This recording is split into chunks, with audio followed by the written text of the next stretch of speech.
হ্যাঁ গো, এই ঝড় তুফানের মাঝে তোমার কি আজকে কাম করতে যাওয়াটা খুব বেশি দরকার আছিল? আজকে থাইকা যাও না, আবহাওয়ার অবস্থা খুবই খারাপ, বুঝছো? না বউ, আমরা হইলাম গরিব মানুষ। আমাগর কোনো আবহাওয়া দেখলে চলে না, সব সময় আমাগর কাম কইরা খাইতে হয়, না হলে আমাগর সংসারটা যে থাইমা যাইব বউ। আমি যাই। ঠিক আছে, যাও। যদি অবস্থা বেশি খারাপ দেখো বাসায় ফিরে আইও কিন্তু, বুঝছো? এরপর সেই ঝড় তুফানের মাঝেই কাঠুরিয়া রমেশ কাঠ কাটতে জঙ্গলে চলে যায়। পঞ্চায়েত মশাই, উত্তরপাড়ের জঙ্গল থেইকা অনেক ভালো ভালো কাঠ আপনার জন্য এই ঝড় তুফানের মাঝে নিয়ে আইছি। আরে, আজকে তোমাকে কাঠ আনতে কে বলেছিল? বৃষ্টিতে তো তোমার সম্পূর্ণ কাঠ ভিজে গেছে। এরকম ভিজা কাঠ আমি নেব না, তুমি অন্য কোথাও দেখো বাপু। যাও যাও যাও, এই ভেজা কাঠের কোনো মূল্য নেই, বুঝলে? এ আপনি কি বলতেছেন পঞ্চায়েত বাবু? এই ঝড় তুফানের মাঝে নিজের জীবন বাজি রেখে বউ বাচ্চার মুখে দুমুঠো ভাত তুলে দেওয়ার জন্য এই কাঠগুলো কেটে আনছি। আপনি যদি না নেন আমার সংসারটা তো থাইমা যাইব। দয়া করে আমারে ফিরাইয়া দিবেন না, আমার কাঠগুলো নিন, দয়া করুন কর্তা বাবু। আরে, এখানে কি কোনো দয়ার আশ্রম খুলে রেখেছি নাকি যে তোমায় আমার দয়া ভিক্ষা দিতে হবে? তোমার এইসব ভিজা কাঠ বিনা পয়সায় দিলেও আমি নিব না, বুঝেছো? হ্যাঁ গো, তুমি যে আজকে এই ঝড় তুফানের মাঝে কাঠ কাটতে গেছিলা, হে কাঠগুলো না বিক্রি করেই আবার সাথে করে নিয়ে আসছো কেন ঘরের মাঝে? কি আর বলবো গিন্নি, কাঠগুলো তো আনতে আনতে ভিজে গেছে, সেই জন্য কেউ আর আমার কাঠগুলো নিতে চাইলো না। না পারতে এখন ঘরে করেই নিয়ে আসলাম। হা ঈশ্বর, এবার কি হইব? এই ঝড় বৃষ্টিতে আমাগর ঘরের অবস্থা তো খুবই খারাপ, যে কোনো সময় ভাঙিয়া পড়তে পারে। ঘরের আনাজপাতিও শেষের দিকে, এবার আমরা কি খাইয়া চলমু? আমার মাথা আর কাজ করতেছে না বউ, আমারে দুইটা ভাত খাইতে দাও। বড়লোকদের জন্য বৃষ্টি অনেক আরামের, গরিবদের জন্য না। সময়ের সাথে সাথে ঝড় তুফান বেরিয়ে চলছিল। কাঠুরিয়ার ঘর পানিতে আস্তে আস্তে তলিয়ে যেতে থাকে। অন্যদিকে গ্রামের সমস্ত মানুষ জরুরি জিনিস নিয়ে উঁচু জায়গায় যেতে থাকে। হ্যাঁ গো, আমাগর সমস্ত ঘর তো পানিতে তলায় গেছে, সমস্ত জিনিস ডুবা গেছে। এবারই বাচ্চারে নিয়ে আমরা কই যাবো? এবার আমাগর মাথা ঠান্ডা রাখতে হইব বউ। চলো আমরা জলদি এই ঘর থেকে বাইরে হই, নাহলে আমরা ডুইবা যাবো পানিতে। আমাগর গ্রামে একটা উঁচু গাছ আছে না, চলো ওই গাছতলার দিকে আমরা যাইতে থাকি। এরপর তারা জরুরি জিনিস সাথে নিয়ে সে গাছের দিকে যেতে থাকে। হ্যাঁ গো, এবার আমাগর কি হইব? আমাগর ঘর তো সম্পূর্ণটা ডুবে গেছে, আমাদের কাছে তো কোনো টাকা পয়সাও নাই। এবার আমরা এই গাছতলায় কতক্ষণ থাকবো? ঈশ্বরকে ডাকো বউ, এছাড়া আর কোনো উপায় নাই। এবার আমাগর এখানে বৈশাই অপেক্ষা করতে হইব। জল কইমা গেলে তখনই আমাগর কোনো একটা ব্যবস্থা করা লাগবো। উপরালা আমাগর গরিবগুলোর লগে সবসময় কেন এমন করে? এই জলের মাঝে আমার মেয়েটার যদি কিছু হয়ে যায়। তুমি এমনি করে কান্না করো না বউ, আমার উপর ভরসা করো। জল কমলে আমি ঠিক একটা ব্যবস্থা করব। অনেক ক্লান্তিতে একটি কলা পাতা মাথায় দিয়ে তারা সবাই ঘুমিয়ে যায়। এই ফাঁকে তাদের মেয়ে পানিতে পড়ে যায়। সঙ্গে সঙ্গে একজন পথচারী দৌড়ে সেখানে আসে এবং তাদের মেয়েকে উদ্ধার করে। অসংখ্য ধন্যবাদ দাদা, আপনি যদি সময় মতো না আসতেন অনেক বড় অনর্থ ঘটে যাইতো দাদা। আপনার এই ঋণ শোধ করার মতো নয়। ভাই, এই ছোট মেয়েটাকে নিয়ে অনেক বড় বিপদে আছি। তোমার জানাশোনা কোনো জায়গা আছে যেখানে আমরা আজকের রাতটা আশ্রয় নিতে পারবো? আমি দুঃখিত, আমায় ক্ষমা করো। আমি নিজেই আমার বৃদ্ধ মারে নিয়ে অনেক বড় বিপদে আছি ভাই। তোমাকে আশ্রয় দেওয়ার মতো কোনো জায়গা আমার নাই ভাই। অনেক আগে তুমি আমায় বলেছিলে এই গ্রামে তোমার ধনী এক বন্ধু আছে, চলো না তার বাড়িতে আমরা আজকে রাতের মতো যাই। এভাবে তো আর থাকা যায় না, আমাদের মেয়েটার কিছু হয়ে যেতে পারে। হ্যাঁ বউ, তুমি সঠিক কথা মনে করেছো, চলো আমরা বন্ধুর বাড়িতে যাই। এরপর কাঠুরিয়া তার সেই বন্ধুর বাড়িতে যেতে থাকে। এই ঝড় তুফানের মাঝে তোমরা কে গো আমার বাড়িতে মুখ তুলে চলে এসেছো? বৌদি, আমার নাম রমেশ, আমি রাজুর ছোটবেলার বন্ধু। আমার বউ বাচ্চা নিয়ে এই ঝড় বাদলার মাঝে অনেক বিপদে পড়ছি। আমাগর ঘর পানিতে ডুইবা গেছে। দয়া করে আপনাগর বাড়িতে আমাগরে একটু আশ্রয় দেন বৌদি, আমরা অনেক উপকৃত হইতাম বৌদি। আচ্ছা, বিপদ দেখা যায়। আমরা কি আশ্রয় কেন্দ্র খুলে বসেছি নাকি যে যখন তখন আমার বাড়িতে এসে আশ্রয় চাইবে? যাই হোক, আপনি যেহেতু আমার স্বামীর বন্ধু, তার সাথে কথা বলে দেখুন কি বলে। সবটা শুনে বুঝলাম বন্ধু, তুই অনেক বিপদে পড়িয়ে আমার বাড়িতে এসেছিস। কিন্তু যত বিপদেই পড়িস না কেন, বিনে পয়সায় তোদের 3 জন মানুষকে আশ্রয় দেওয়া তো সম্ভব না, বুঝতেই তো পারছিস। আমি সবটা বুঝতে পারছি বন্ধু, আমি বিনে পয়সায় থাকবো না। এই পরিস্থিতিটা সরে গেলেই আমি কাঠ কেটে তোর সমস্ত টাকা সুদে আসলে ফেরত দিয়ে দিব বন্ধু, ফিরিয়ে দিস না। সবই না হয় বুঝলাম, আমার ঘরেও একটা কাজের লোক দরকার ছিল। তাহলে আপনার বউকে বলুন না আমার বাড়ির সব কাজ করে দিতে, তাহলে ভেবে দেখতে পারি। তুমি কোনো চিন্তা করো না দিদি, তোমার বাড়ির সকল কাজ কাল থেকে আমি করে দেব। দয়া করে আমার মেয়ের দিকে তাকিয়ে হলেও তোমরা আমাদের এই বাড়ি থেকে তাড়িয়ে দিও না দিদি। ঠিক আছে, 7 দিন পর্যন্ত তুই আমার ঘরে থাকতে পারবি, খেতে পারবি। এই 7 দিনের মাঝেই থাকা খাওয়ার সমস্ত খরচ শোধ সমেত তোর আমায় বুঝিয়ে দিতে হবে কিন্তু, বুঝেছিস? হ্যাঁ। আর হ্যাঁ, ভালো ঘরগুলোই তোমরা থাকবে না, উত্তর দিকে আমাদের পরিত্যক্ত ভাঙা ঘর আছে, সেখানে থাকবে, বুঝেছো? সারা রাত বৃষ্টির পর পরদিন সকালে বৃষ্টি কমে। সঙ্গে সঙ্গে রমেশ কাঠ কাটতে বেরিয়ে যায়। সে অনেক পরিশ্রম করতে থাকে। কাঠগুলো বিভিন্ন দোকানে বিক্রি করে রমেশ টাকা জোগাড় করতে থাকে। সারাদিন ধরে তো রান্না বান্নাতেই পড়ে আছো। রান্না বান্না শেষ হলে আমার এই কাপড়গুলো ধুয়ে দিবে সাথে সাথেই, বুঝেছো? দেরি যেন না হয়। দিদি, আমার মেয়েটা অনেক কান্নাকাটি করছে অনেকক্ষণ ধরে, ওকে খাবার খাইয়ে এরপর তোমার কাপড় ধুয়ে দিব। তোমার মেয়ের কান্নার চেয়ে আমার কাপড়ের দাম আমার কাছে অনেক বেশি। আমার কাপড় যদি আগে ধুতে না পারো তাহলে আমার বাড়ি থেকে বেরিয়ে যাবে। আমার ভুল হয়ে গেছে দিদি, আমি তোমার কাপড়টাই আগে ধুয়ে দিব। বাড়ি থেকে তাড়িয়ে দেবার কথা বলো না দিদি, বলো না। হ্যাঁ গো, তুমি চলে এসেছো। সেই সকাল থেকে দিদির কাছে বাচ্চাটাকে খাওয়ানোর জন্য দুমুঠো ভাত চাইছি, কিন্তু দিদি তো খাবার দিচ্ছেই না। মেয়ে আমার ক্ষুধায় কাঁদতে কাঁদতে অস্থির হয়ে গেল। এত কষ্ট সবই তো আমাদের সন্তানের জন্য, আর আমার সন্তান এরকম না খেয়ে থাকবে, এটা আমি থাকতে কোনোদিন হবে না। আমি এক্ষুনি যাচ্ছি বউ। হ্যাঁ গো, তুমি কবে টাকা পয়সা জোগাড় করে আমাদের বাড়িটা সারাবে? কবে এই বাড়ি থেকে আমরা মুক্তি পাবো? আমার যা আর ভালো লাগছে না এত অত্যাচার। সারাদিন অনেক খাটায় আমার কোমরটা ব্যথা করে কাজ করতে করতে। তুমি কষ্ট পায় না বউ, খুব শীঘ্রই আমাদের সুখের দিন ফিরবে। এরপর রমেশ বন্ধুর ঘরের দিকে যায়। তোলা বৌদি, সকাল থেকে আমার মেয়েটা ক্ষুধার যন্ত্রণায় ছটফট করছে। আপনি দয়া করে 1 বাটি ভাত আর একটু তরকারি আমার মেয়েটার খাওয়ার জন্য দিন, আমাদেরকে না হয় না দিবেন। আরে দাদা, সকালবেলাতেই তো আপনার বউকে বলে দিয়েছিলাম গত রাতের কিছু বাসি ভাত আর ডাল পড়ে আছে, সেগুলোই আপনার মেয়েকে দিতে। আপনি কি বললেন বৌদি? বাসি ভাত না হয় আমরা খেতে পারি, আমাদের ওই ছোট্ট মেয়েটিকে বাসি ভাত কি করে দেই? রাজু, তুই বৌদিকে একটু বুঝিয়ে বল না রে ভাই আমার, বল। আমার বুঝিয়ে বলার কি আছে? তোদেরকে যে অনুগ্রহ করে থাকতে দিয়েছি, এটাই তো তোদের কৃতজ্ঞ হওয়া উচিত। তার উপর এখন আবার তোরা ভালো খানদানি খাবার আশা করছিস কি করে? এই বাসি খাবারের খরচটাই তো এখনো দিতে পারছিস না, আবার বড় বড় কথা। যা তো এখান থেকে।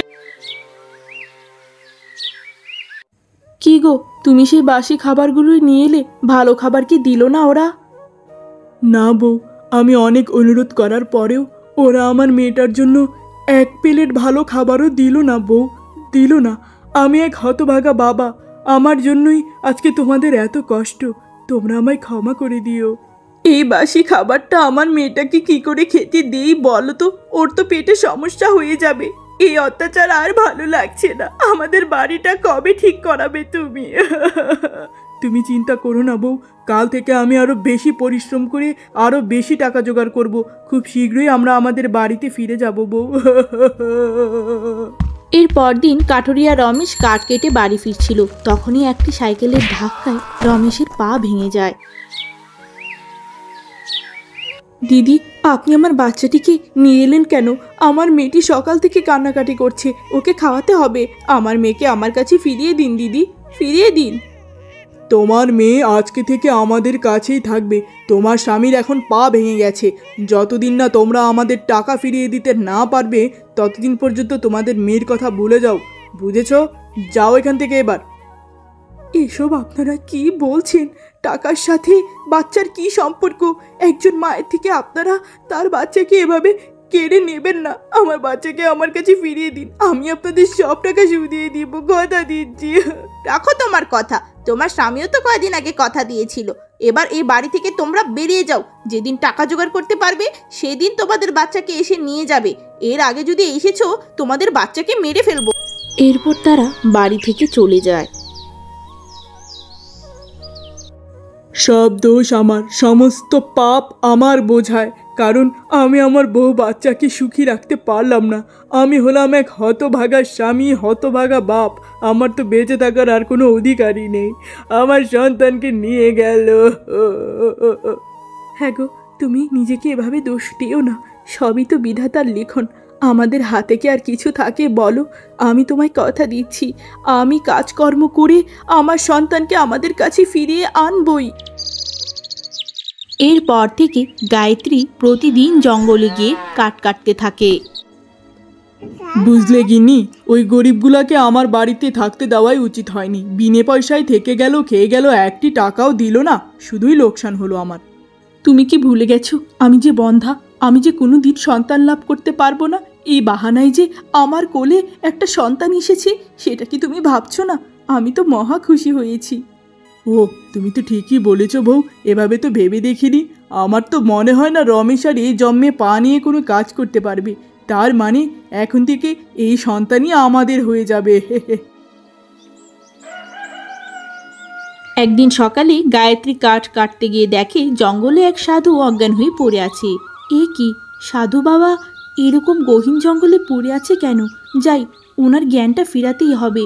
সঙ্গে সঙ্গে গায়ত্রী জল দিয়ে সাধুর জ্ঞান ফিরায়। অসংখ্য ধন্যবাদ মা, আমাকে সজ্ঞানে আনার জন্য। মা, তোমার নাম কি? তুমি কোথায় থাকো? আমার নাম গায়ত্রী, আমি পাশের গ্রামেই থাকি। আপনার কি হয়েছিল বাবা, আমায় বলুন। আমি মাঝে মধ্যেই এই জঙ্গলে ধ্যান করতে আসি। গত রাতে শারীরিক অসুস্থতার কারণে আমি জ্ঞান হারাই।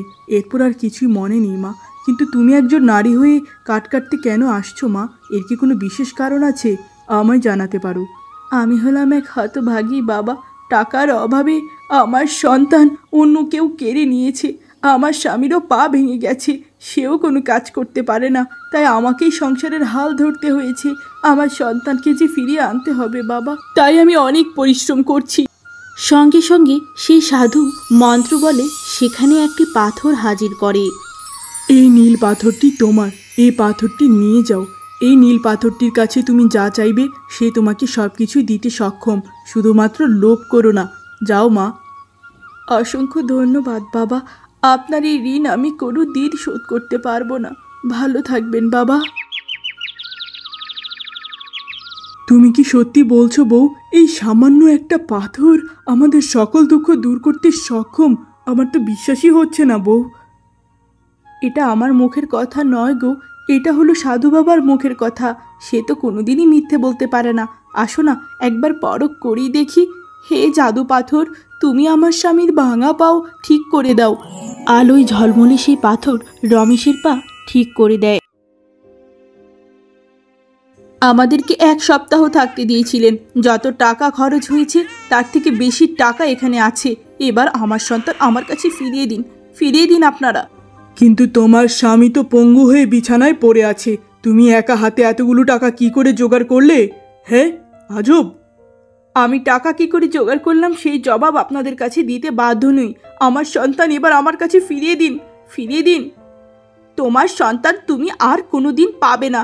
ও এখন থেকে আমার সন্তান। বেরিয়ে যাও এই বাড়ি থেকে। সঙ্গে সঙ্গে রমেশ পুলিশ নিয়ে সেখানে আসে। আরে বন্ধু, তোর পা কি করে ঠিক হলো? আর আর দারোগা সাহেব এখানে কেন? আমি জানতাম তুই তুই ঠিকই আমার সন্তান ফেরত দিতে এরকম ঝামেলা করতে পারিস। তাই আমি আগে থেকেই প্রস্তুতি নিয়ে দারোগা বাবুকে আমাদের সাথে নিয়ে এসেছি। এবার ভালোই ভালোই আমাদের সন্তান ফেরত দে। আপনাদের সন্তান আপনারা নিয়ে যাবেন, আমরা কি করে রাখি বলুন তো? নিয়ে যান দাদা, নিয়ে যান। এসব থানা পুলিশ টানার কি কোনো দরকার আছে? খামাখা ভুল বুঝছেন আপনারা আমাদের। টাকা পয়সা তোমাদের সমস্ত বিবেক নষ্ট করে দিয়েছে, বুঝেছো? হ্যাঁ, তোমাদের অবশ্যই শাস্তি হওয়া দরকার। মানুষের অভাবের সুযোগ নিয়ে তাদের সন্তানকে কেড়ে নাও, ছি ছি ছি ছি। এরপর পুলিশ তাদেরকে ধরে নিয়ে যায়। অনেকদিন পর রমেশ ও গায়ত্রী নিজেদের সন্তানকে পেয়ে বেশ খুশি ছিল।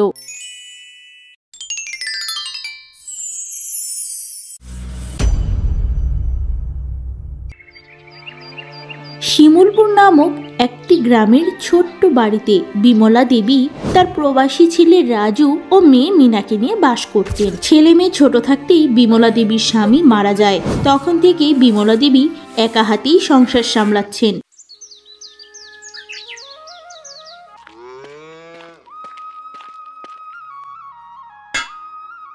কিছু মনে করবেন না পুরোহিত বাবু, এই অবেলায় এই অধমের বাড়িতে এইটুক খাবারই আছে। তা আমার প্রবাসী ছেলের জন্য আপনাকে পাত্রী খুঁজতে বলেছিলাম, কিছু কি হলো খবর? হ্যাঁ, সেই বিষয়ে কথা বলতেই আপনার বাড়িতে এই অবেলায় ছুটে এলাম। আমার কাছে একটা অতি গুণী ও অসাধারণ মেয়ে সম্বন্ধ এসেছে। মেয়েটা যদিও এতিম, ছোট থেকেই সে তার মামা মামির কাছে বড় হচ্ছে। দেখতে ভীষণ সুন্দরী, রূপে গুণে অনন্যা। আপনি চাইলে কথা আগানো যেতে পারে। এরকম দুগুলি কেউ নেই। এতিম মেয়ের সাথে আমার একমাত্র ছেলের কি করে বিয়ে দেই বলুন তো পুরোহিত মশাই, তা কি হয়? একজন মানুষের মনের পবিত্রতাই হলো আসল। সে এতিম নাকি সেটা দেখাটা মুখ্য বিষয় নয় বিমলা দেবী। এই মেয়েটি আপনার ছেলের জন্য একেবারেই যোগ্য পাত্রী হবে, আমার মতামত এটাই। আচ্ছা, আপনি যখন অত করে বলছেন তাহলে কথাবার্তা পাকাপাকি করে দেখুন, বিয়েটা এই সপ্তাহেই করাতে চাই। এরপর কিছুদিনের মাঝেই প্রবাসী রাজুর সাথে ফুলির বিয়ে হয়ে যায়। অবশেষে বিয়েটা সম্পন্ন হলো। দেখো বৌমা, তুমি দেখতে যেমন সুন্দরী, তোমাকে কাজে কর্মেও কিন্তু সেরকম গুণবতী হতে হবে। এতদিন অনেকেই সংসার সামলেছি, আজকে থেকে সব সংসারের কাজ তোমার। নিশ্চয়ই মা, আপনি আমায় আশীর্বাদ করুন, আমি যেন এই সংসারটাকে অনেক সুন্দর করে গুছিয়ে তুলতে পারি, আপনাকে আর মিনাকে অনেক ভালোবাসতে পারি, এটাই চাই শুধু আমি। রে বাবা, বৌদি দেখতে তো একেবারেই চাঁদের মতো সুন্দরী। ও দাদা, এত সুন্দর বউ পেয়ে আমাকে আর মাকে ভালোবাসা বন্ধ করে দিবি তো তুই নাকি? আরে এসব তুই কি বলছিস? মায়ের জায়গা আর তোর জায়গা কেউ নিতে পারবে না। আমি তোদেরকেও যেমন ভালোবাসবো, আমার বউকেও ঠিক তেমনই ভালোবাসবো। ওইছে, এত কথা রাখ, এবার তোরা গিয়ে বিশ্রাম কর। বৌমা, সকাল সকাল উঠে কাজে লেগে পড়ো। বউ, আজকে তোমার আর আমার জীবনের অত্যন্ত বিশেষ একটি রাত। এই রাতে অনেক স্বামী তার স্ত্রীকে অনেক কিছু উপহার দেয়, কিন্তু আমার আর্থিক অবস্থা অতটাও ভালো না, তাই আমি তোমায় কিছু দিতে পারলাম না। আমায় তুমি ক্ষমা করো, কিছু মনে করো না। না না, এ আপনি কি বলছেন? আপনি আমার মতো একজন এতিম মেয়েকে বিয়ে করে আমাকে একটা নতুন মা, নতুন বোন, নতুন বাড়ি দিয়েছেন। এর চেয়ে বেশি উপহার আর কি হতে পারে বলুন তো? আমার কাছে ক্ষমা চেয়ে আমায় লজ্জা দেবেন না। আজকের এই রাতে তোমার কাছে আমার একটাই চাওয়া বউ, তুমি আমাকে কম ভালোবাসতে পারো, কিন্তু আমার মা ও বোনকে ভালোবাসার মাঝে কোনো কমতি করবে না। তাদেরকে তুমি দেখে শুনে রাখবে সব সময়, এটাই আমি চাই। হ্যাঁ গো, আমি তোমার এই কথা অবশ্যই অক্ষরে অক্ষরে পালন করব, তুমি দেখো।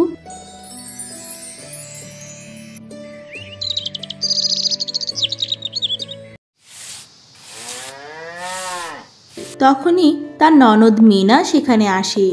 আরে মিনা, তুমি হঠাৎ এখানে? তোমার কি কিছু লাগবে বোন?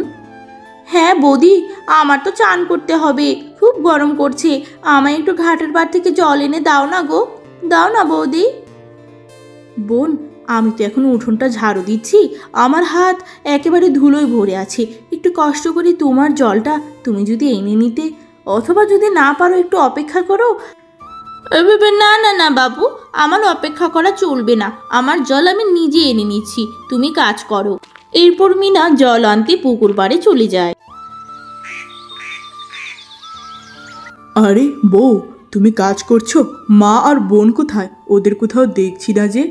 হ্যাঁ, এই তো মা গিয়েছে পুজোর ফুল আনতে, আর মিনা একটু পুকুর পাড়ে জল আনতে গেছে। তোমার কি কিছু লাগবে? ক্ষুধা পেয়েছে নাকি? খাবে কিছু? হ্যাঁ ওগো, বলো না। না গো, কিছু খাবো না। আসলে আমার পরশু দিনের মধ্যেই প্রবাসে আবার ফেরত যেতে হবে।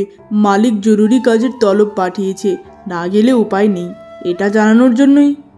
হ্যাঁ, এ কি বলছো? মাত্র তো 2 দিন আগে আমাদের বিয়ে হলো, আর এখনই তুমি প্রবাস চলে যেতে চাইছো? তোমায় ছাড়া আমি একা একা কি করে থাকবো এই বাড়িতে, বলো তো? আর কটা দিন থাকো না। তোমায় ছেড়ে যেতে আমারও যে মন চাইছে না বউ, কিন্তু কি করব? আমরা প্রবাসীরা যে চাইলেও কিছু করতে পারি না। আমাদের হাত পা বাঁধা থাকে। এই বাড়িতে বসে থাকলে আমাদের এই সংসারটাকে চালিয়ে দেবে বলো তো? আজকে বিকালে তোমায় আমার সাইকেলে বসিয়ে বাইরে নিয়ে ঘুরে বেড়াবো। কেঁদো না বউ। আরে মিনা, তুই এই পুকুর পাড়ে কি করছিস? আর তোর হাতে কলসি কেন? আর কি বলবো মা, বৌদি আসতে না আসতেই তো আমায় বাড়ির ঝি বানিয়ে দিচ্ছে। জানো মা, আমার চান করার জন্য আমি বৌদিকে একটু জল এনে দিতে বললাম, বৌদি বলল সে নাকি অন্য কাজে ব্যস্ত, নিজের জল যেন নিজেই এনে নিই। বুঝলে মা, তুমিও তো কোনোদিন এভাবে আমায় কাজের হুকুম দাওনি। হতচ্ছাড়ি বাড়িতে আসতে না আসতে আমার আদরের মেয়েকে একেবারে ঝিয়ের কাজে লাগিয়ে দিয়েছে। এত বড় সাহস ওই হতচ্ছাড়িকে কে দিল? এই লক্ষণ তো ভালো দেখছি না আমি। হ্যাঁ, সব সাহস দিয়েছে দাদা। সুন্দরী বউ পেয়ে দাদা যেন আমাদের ভুলেই গেল। এখন তো কেবল শুরু, দেখবে দিন গড়াতে দাও। আহা, এর আগেই আমি সব ব্যবস্থা করে নেব। আজকে বাড়ি চল, দেখ কি করি। মা, আপনি আমাকে যা যা যেভাবে রান্না করতে বলেছিলেন আমি সব কিছু ঠিক সেভাবেই রান্না করেছি। খেয়ে জানাবেন কেমন হলো মা। এই প্রথম এত কিছু রাঁধলাম। কি ব্যাপার মা? কি ব্যাপার মিনা? তোমাদের মন এত খারাপ দেখাচ্ছে কেন? কি হয়েছে তোমাদের? তোর বউ এই বাড়িতে আসার পর তুই কি আর তোর মার বোনের কোনো খোঁজখবর রাখিস? তোর এই বউ যে তোর এই বোনটাকে ঝি বানিয়ে দিতে চাইছে, সেটা কি জানিস? হ্যাঁ। এরপর মিনা তার দাদার কাছে সমস্ত ঘটনা খুলে বলে। জানো দাদা, বৌদি আমার কাজটা করিয়ে দিল না। মাও আমায় কোনোদিন এভাবে খাটায়নি। বৌদি খুব বাজে, বৌদি ভালো না। তুমি আমার কথায় ভুল বুঝেছো বোন। আমি ওরম করে কিছু তো বোঝাতে চাইনি। আসলে আমি ঝাড়ু দিচ্ছিলাম দেখে। তাছাড়া আমি তো তোমায় একটু অপেক্ষা করতে বলেছিলাম, কিন্তু তুমি তো রাজি হলে না। যাকগে, আমায় ক্ষমা করে দাও। আরে এত ভুল বুঝছিস কেন মিনা? তোর বৌদি তো তোকে খারাপ কিছু বলেনি। তুইও তো একজন মেয়ে, তোকেও তো পরের বাড়িতে যেতে হবে। টুকি নাকি কাজকর্মে হাত লাগালে সেটাকে কি ঝিয়ের কাজ করা বলে নাকি? বাড়িটা তো তোরই। মা, তুমি শান্ত হও। কান্নাকাটি করতে করতে মাথাটা একেবারে গরম করে ফেলেছো। গরম মাথায় কিচ্ছুটি হবে না। আরে আমি যে নিজের পায়ে নিজেই কুঠার মারলাম রে মিনা। আমার ছেলে তো বিয়ে করতেই চাইছিল না, আমি তো এই ঘরে বউ নিয়ে এলাম। এখন তো দেখি ছেলে আমার বউয়ের ভাওতা হয়ে যাচ্ছে। এই কথা তো তোমাকে আমি আগেই বলেছি মা।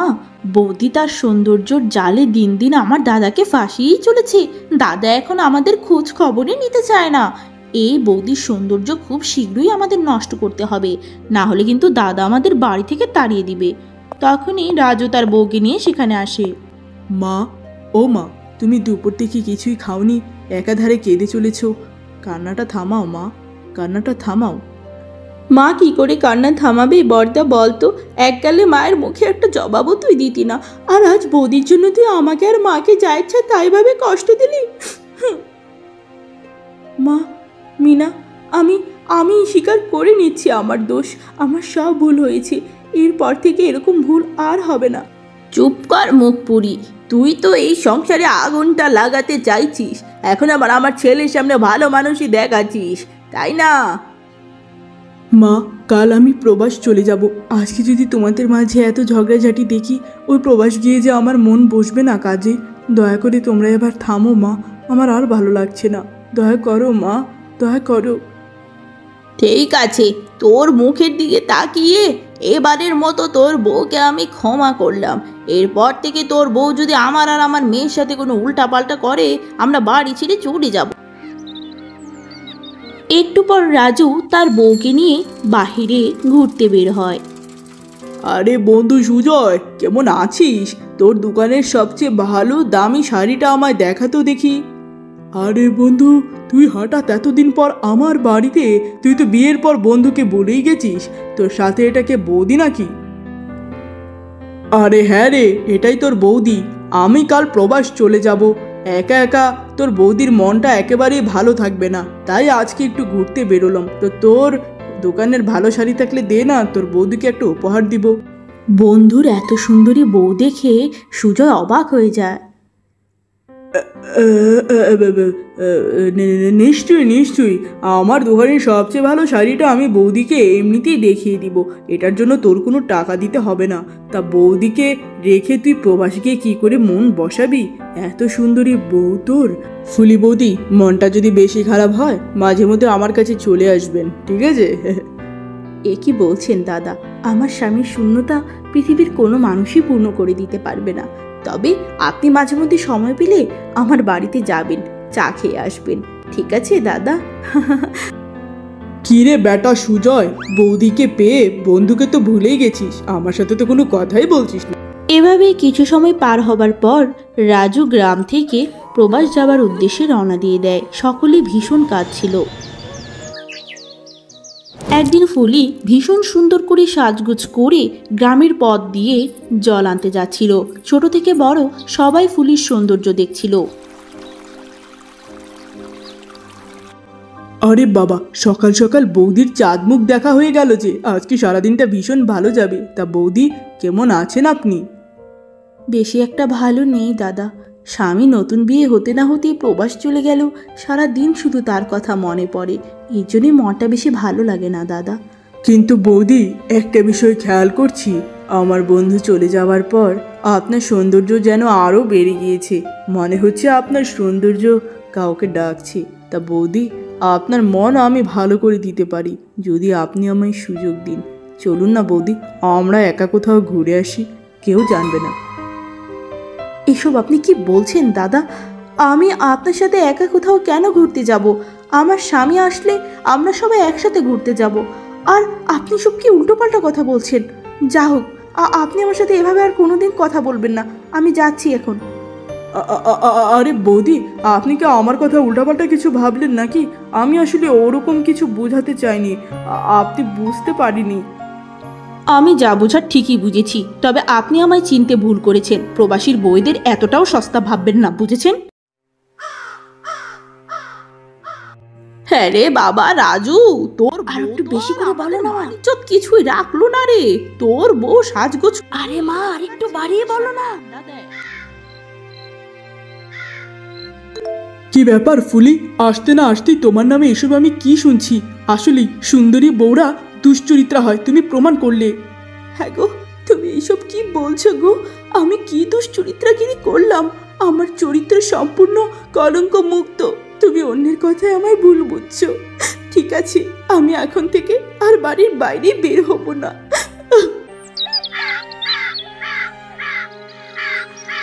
আরে কি রে বিমলা, তুই তো দেখা যায় অনেক দিন ধরে আমাদের এলাকায় যাস না। কতদিন আমরা আড্ডা দেই না, লোকের বাড়িতে আগুন লাগানোর কোনো বুদ্ধি আটি না। তুই কি হঠাৎ ভালো হয়ে গেলি নাকি ছেলে বিয়ে করিয়ে? আরে না রে, ছেলেকে বিয়ে করিয়ে ঘরে এক ডাইনি তুলেছি, ওকে কিভাবে শায়েস্তা করব সেটা নিয়েই সারাদিন ব্যস্ত থাকি। তা হঠাৎ তোরা আমার বাড়িতে? এই তো মাসি, তোমার খবর নিতে আমরা এত দূর পথ চলে এলাম। তা তোমার ছেলের বউ নাকি অনেক সুন্দরী, সবার মুখে মুখে তার সৌন্দর্য নিয়ে সুনাম। এরকম ছেলের বউর থেকে সাবধানে থেকো মাসি, সৌন্দর্য দিয়ে সব কাবু করে নেবে এরা, বুঝেছো? সবটাই আমি জানি রে মা, আমার হাত থেকে আমার ছেলেকে কেড়ে নেওয়া অতটাও সোজা নয়। তা তোমরা বসো না, এই যে একটু পান খাচ্ছিলাম, আসো তোমাদেরও একটু পান বানিয়ে দিই। আসো না, বসো। না রে সখী, এখন পান খাওয়ার কোনো সময় নেই। আচ্ছা শোন না, এসেছিলাম যেই কারণে, তোর মেয়ের জন্য বেশ ভালো ঘরের একটা সম্বন্ধ আছে আমার হাতে। ছেলে মস্ত বড় ব্যবসায়ী, শিক্ষিত, বুঝেছিস? আরে বাহ, এ তো ভীষণ ভালো খবর। ওদের কালকে আমার বাড়িতে আসতে বল রে সখী, আমার নিশ্চিন্ত করলি তুই। এর পরদিন সকালে মিনাকে দেখতে ছেলেপক্ষ আসে। তাদের জন্য ফুলি নাস্তা নিয়ে আসে। এই যে মাসিমা, আপনারা তো অনেকক্ষণ ধরে কথাবার্তা বলছেন, এই যে নিন আপনাদের জন্য গরম গরম নাস্তা, খেয়ে নিন, মনটা ভালো লাগবে। আরে বাস, এই সুন্দরী রমণীকে, এত সুন্দরী মেয়ে তো আমি আমার বাপের জন্মেও দেখিনি রে বাবা। এ কে? আরে বিমলা দেবী, ইনি কি আপনার সেই সুন্দরী ছেলের বউ? না গো আপা, ও তেমন একটা সুন্দর নয়, ও সারাদিন মেকআপ ফেকআপ করে রাখে তাই। এই তোকে না আসতে না করেছিলাম, কেন এলি এখানে? হতচ্ছাড়ি, তোর হচ্ছে। যাকগে, আমরা তো আসলে এরকম সুন্দরী একটা বউই চেয়েছিলাম। আপনার মেয়ে যদি এরকম সুন্দর হতো তাহলে আমাদের আর কোনো দুঃখ থাকতো না। কিন্তু কথাবার্তা যেহেতু এগোচ্ছে, আপনার মেয়েকে আমরা বিয়ে করব, কিন্তু আপনার 10 ভরি সোনা দানা আর আমার ছেলেকে একটা হুন্ডা দিতে হবে। এইসব আপনারা কি বলছেন? একটু আগেই তো আপনারা বলছিলেন কোনো ধরনের যৌতুক লাগবে না, আর এখন আপনারা এত কেন পণ দাবি করছেন? এ কি করে সম্ভব? আমরা তো কোনো লাট সাহেবের বংশধর নয়, তাই না? দেখুন, আপনার এরকম মেয়েকে বিয়ে করাতে গেলে এইটুক পণ তো দিতেই হবে। আপনার ছেলের বউয়ের মতো যদি সুন্দরী হতো তাহলে আমরা একটা কানা করেও নিতাম না। এবার আপনারা ভেবে দেখুন কি করবেন। তো ছাড়ি, ইচ্ছে করে আজকে তোর জন্য আমার মেয়ের এত ভালো একটা ঘরের সম্বন্ধ হতে হতে আটকে গেল। এই বাড়িতে তোর আর কোনো জায়গা নেই। এই নে, তোর সমস্ত কাপড় ভরে এনেছি। মা, আপনারা আমাকে কেন ভুল বুঝছেন? মিনা তো আমার ছোট বোনের মতো, আমি আসলে বুঝে কোনো কিছু করিনি। আপনারা আমাকে বাড়ি থেকে তাড়িয়ে দেবেন না, আমার কে আছে আপনারা ছাড়া? আর ন্যাকামো করো না বৌদি, আজকে তোমার জন্য আমার সর্বনাশ হয়ে গেল, সমস্ত পাড়ায় আমার নামে বদনাম ছড়ে যাবে। এবার যদি তুই ভালোই ভালো এই বাড়ি থেকে বের না হচ্ছিস, তোর নামে এমন কলঙ্ক ছড়াবো যে আমার ছেলেই তোকে এই সংসার থেকে ছাড়া করে দিবে। না মা, না, আপনি দয়া করে ওনার কাছে আমার চরিত্র নিয়ে কোনো কলঙ্ক দেবেন না। আমি এই বাড়ি ছেড়ে চলে যাচ্ছি, আপনারা সবাই ভালো থাকুন, আমি চলে যাচ্ছি। এরপর ফুলি শ্বশুর বাড়ি ছেড়ে চলে যায়। আরে আরে হতচ্ছাড়ি, ছোটবেলার থেকেই তো তুই তোর মা বাবাকে খেয়ে আমাদের ঘাড়ে পড়েছিস। এত কষ্ট করে বিয়ে দিলাম, এখন আবার তুই সব ছেড়ে আমার কাছেই চলে এলি কেন? এই হতচ্ছাড়ি! মামি, বিশ্বাস করো, আমি আমার সংসার ছেড়ে চলে আসিনি, ওরাই আমায় তাড়িয়ে দিয়েছে। আমি অনেক থাকতে চেয়েছিলাম মামি, আমায় এই বাড়িতে একটু থাকতে দাও মামি। দেখ মা ফুলি, তোর মামি যখন চাইতেছে না, আমি তোর মামির বিরুদ্ধে গিয়া এ বাড়িতে রাখতে পারবো না তোরে। শুনেছিস তো তোর মামা কি বলল? এই বাড়িতে তোর আর থাকার স্বপ্ন দেখা চলবে না। তোকে যদি এবার থাকতেই হয়, ওই জঙ্গলের মাঝে তোর বাপ মা তোর জন্য একটা ছোট্ট কুঁড়ে ঘর রেখে গেছে, ওখানেই তোকে থাকতে হবে। কিভাবে জীবনযাপন চালাবি সেটা তুই বুঝবি। ঠিক আছে মামি, তোমরা যখন আর আমাকে রাখতেই চাইছো না, আমিও আর থাকবো না, আমি চললাম। এরপর ফুলি জঙ্গলের মাঝে তার মা বাবার ছোট্ট কুড়ি ঘরে চলে যায়। মা, বাবা, তোমরা আমায় ছেড়ে কেন চলে গেলে গো? আমায় কেন নিয়ে গেলে না? এভাবেই কেটে যায় বেশ কিছুদিন। হঠাৎ রাজু কাউকে না জানিয়ে তার বাড়িতে এসে হাজির হয়। আরে বাবা রাজু, তুই হঠাৎ বাড়িতে? একবার তো আমায় ফোনে জানাতে পারতিস রে বাবা। হ্যাঁ, কি দরকারে এলি? হ্যাঁ, হঠাৎ করে একটু কাজে ছুটি পেলাম, তাই ভাবলাম তোমাদের সবাইকে এক নজর দেখে যাই। আমার বউ কোথায় মা? বাবা রে, তোকে এই দুঃসংবাদ কি করে দিব রে বাবা? তোর বউ তো অন্য এক ছেলের হাত ধরে বাড়ির সব সোনা দানা নিয়ে পালিয়ে গেল রে বাবা। তোকে তো আমি জানাতে পারিনি রে বাবা। এ কোন ডাইনির হাতে তোর বিয়েটা দিলাম? তুমি কি বলছো মা? এত বড় ঘটনা কখন কিভাবে ঘটলো? আমায় তো তোমরা কিছুই জানালে না। বোন, তুই আমায় সমস্ত ঘটনা খোলসা করে বল। তুই যাবার পর থেকেই বৌদি আমার আর মায়ের উপর যে অত্যাচার করতো, তাও তোর কথা ভেবে আমরা সবই মেনে নিতাম দাদা।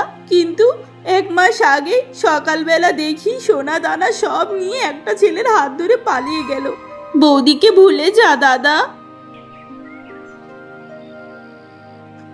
প্রবাসী, কাজের থেকে একটু সময় বের করে শুধুমাত্র তোমায় দেখার জন্য এত দূরে আমি এলাম, আর আজ তুমি কিনা আমায় ছেড়ে অন্য ছেলের কাছে চলে গেলে ফুলি। অন্যদিকে সংসার ভাঙার শোকে ফুলি খাওয়া দাওয়া সব বন্ধ করে বিছানায় পড়ে গেছিল।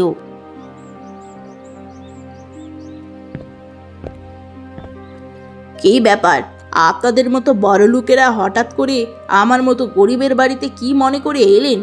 আমার মেয়ের সাথে তো আপনাদের আর কোনো সম্পর্ক হচ্ছে না, তাহলে কেন এলেন?